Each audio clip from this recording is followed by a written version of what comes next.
This is the story they are not telling you loudly enough. Not because of a bad harvest, not because of a drought, but because two nations thousands of miles away decided to go to war. Wars are no longer just fought on battlefields. They are fought on dinner tables, in grocery stores, and in the empty bowls of children who had nothing to do with the conflict in the first place. The escalating tensions between Iran and Israel are sending shockwaves far beyond the Middle East. What many dismiss as a regional rivalry is quietly becoming a potential trigger for a worldwide food crisis. Billions of people across South Asia, Africa, and Europe could soon feel the consequences of a conflict they never voted for, never provoked, and may never fully understand. To understand the food crisis risk, we first need to understand the conflict itself. Iran and Israel have been locked in a dangerous shadow war for decades, but recent years have pushed that tension into dangerously open territory. In April 2024, Iran launched an unprecedented direct attack on Israeli soil, firing over 300 drones and missiles in a single night. Israel retaliated. The exchange sent shockwaves through every global market within hours. But this is not just about direct strikes. Iran funds and arms proxy forces across the region, including Hezbollah in Lebanon, Hamas in Gaza, and the Houthis in Yemen. Meanwhile, nuclear tensions continue simmering dangerously beneath the surface, with Iran advancing its uranium enrichment program. This is not a conflict brewing on the horizon. It is already happening, already escalating, and the entire world is watching with growing alarm and very good reason. When they are threatened, the consequences ripple outward with terrifying speed and reach every corner of the planet. The Middle East does not just sit at the center of political tension. It sits at the center of the world's most critical trade highways. Two waterways in particular define everything. The Strait of Hormuz, a narrow passage between Iran and Oman, and the Red Sea, connecting the Suez Canal to the Indian Ocean. Together, these two arteries carry an almost unimaginable volume of global commerce every single day. We are talking about oil, manufactured goods, raw materials, and crucially, food and fertilizers that feed billions of people across multiple continents. These are not backup routes or secondary corridors. These are the primary veins of global trade. That is the first and most devastating link in this crisis chain. The Strait of Hormuz, a narrow waterway between Iran and Oman, is only 21 miles wide at its narrowest point. Yet approximately 20% of the world's oil supply passes through it every single day. That is roughly 17 million barrels of oil flowing through a choke point that Iran could blockade almost instantly during any escalation with Israel. If that happens, oil prices would not just rise, they would explode.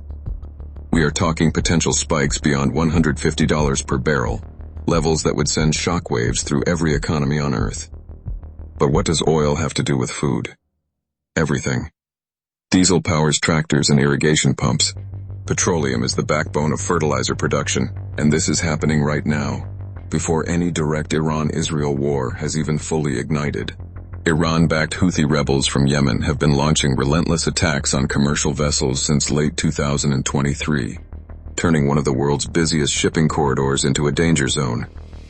Major shipping companies have been forced to reroute their vessels entirely around the Cape of Good Hope in southern Africa, adding roughly 10 to 14 days to delivery times and dramatically increasing fuel and insurance costs.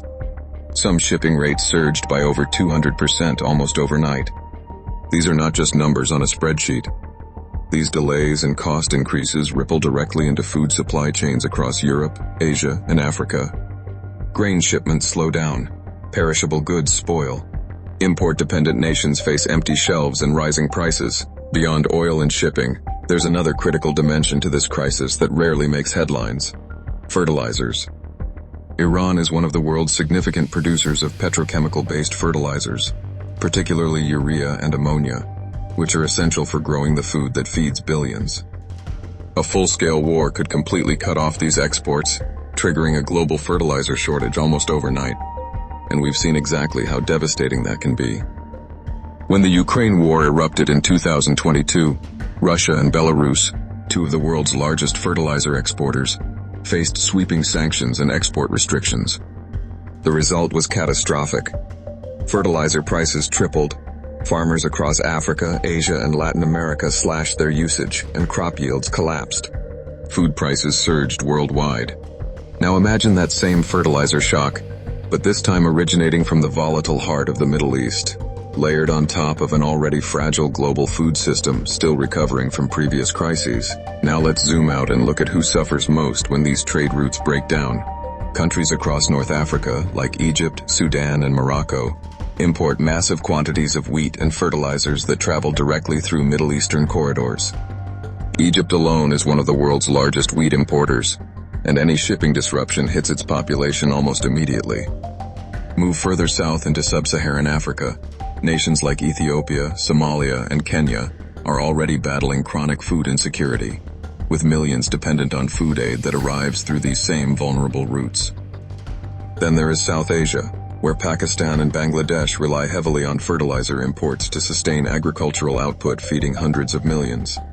These are not wealthy nations with strategic reserves and backup plans. These are populations where one bad harvest, one price spike, one delayed shipment means children go hungry.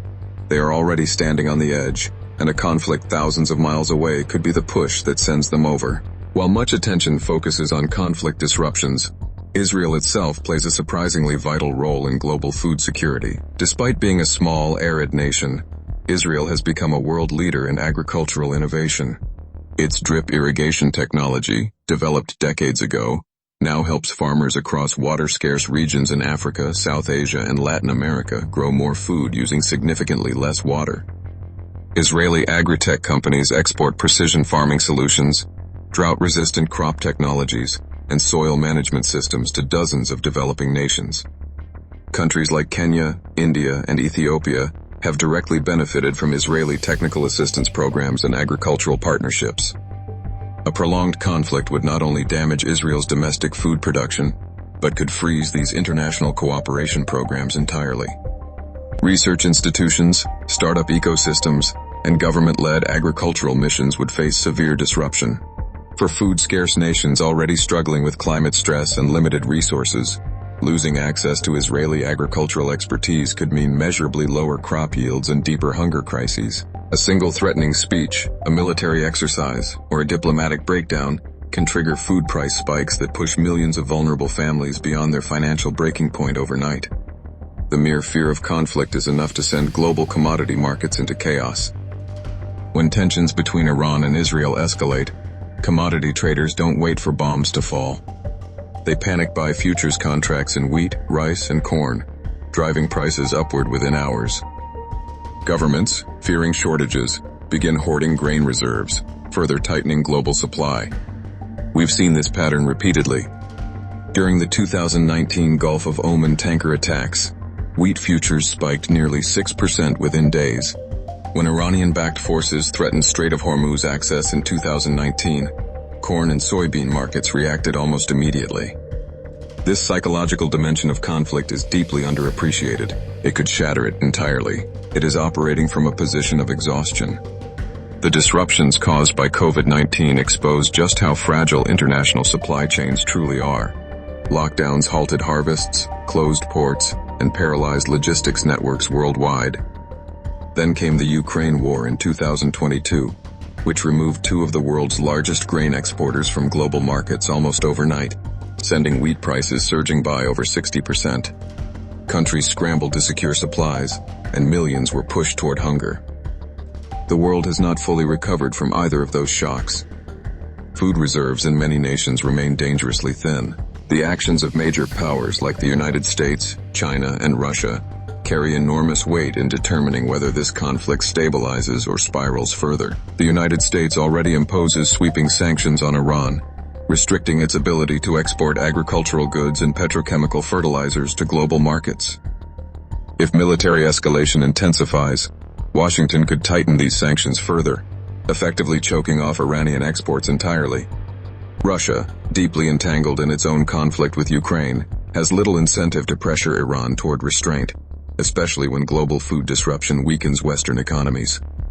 China, Iran's largest trading partner, holds significant diplomatic leverage, but has consistently prioritized economic interests over humanitarian intervention. This triangular dynamic means that the three most powerful nations on Earth are either actively worsening the situation or choosing calculated silence. Their decisions, made in distant capitals, will ultimately determine whether millions of vulnerable people around the world can afford their next meal. The numbers behind a potential Iran-Israel escalation are deeply sobering. The UN World Food Programme already reports that approximately 333 million people worldwide face acute hunger today. Experts warn that a full-scale regional war could push an additional 50 to 90 million people into food crisis conditions within months. The Food and Agriculture Organization has repeatedly cautioned that supply chain shocks in the Middle East disproportionately devastate populations already teetering on the edge. Countries like Yemen, Somalia, Sudan, and Afghanistan, where malnutrition rates are already catastrophic, would face near collapse of food access. Children under 5 would bear the heaviest burden, with stunting and wasting rates projected to surge dramatically. These are not abstract projections. They represent real families, real children, and real communities. When diplomats fail and missiles fly, it is not politicians who go hungry. It is the world's most vulnerable people who pay the ultimate price. With millions of lives hanging in the balance, the question is no longer just what could go wrong, but what is being done to prepare. Some nations are already taking action. Countries in Europe and Asia are actively working to diversify their supply chains, reducing dangerous dependence on any single trade corridor. Gulf nations are quietly expanding their strategic food reserves, stockpiling grain and essential commodities as a buffer against potential shocks. International bodies like the United Nations Food and Agriculture Organization are urging governments to invest heavily in local agriculture, strengthening domestic food production so that global disruptions cause less devastation at home. Meanwhile, diplomatic channels remain critically important. Sustained international pressure to prevent the Iran-Israel conflict from escalating further is not just a political priority, but a humanitarian one. The window to act remains open, but it is narrowing with every passing week of unresolved tension.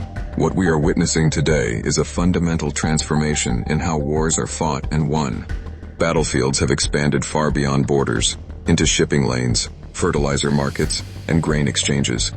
Energy pipelines, food corridors, and trade networks have become instruments of geopolitical pressure just as powerful as missiles and military alliances. The Iran-Israel conflict is not simply a regional military standoff. It is a live demonstration of how modern geopolitical rivalry weaponizes the systems that feed humanity. Every sanction imposed, every shipping lane threatened, every fertilizer export blocked, sends shockwaves through the global food supply. This conflict serves as a stark and urgent warning signal. The world's food security architecture, already weakened by pandemic disruptions and the Ukraine war, rests on a foundation deeply entangled with political stability in one of the most volatile regions on Earth.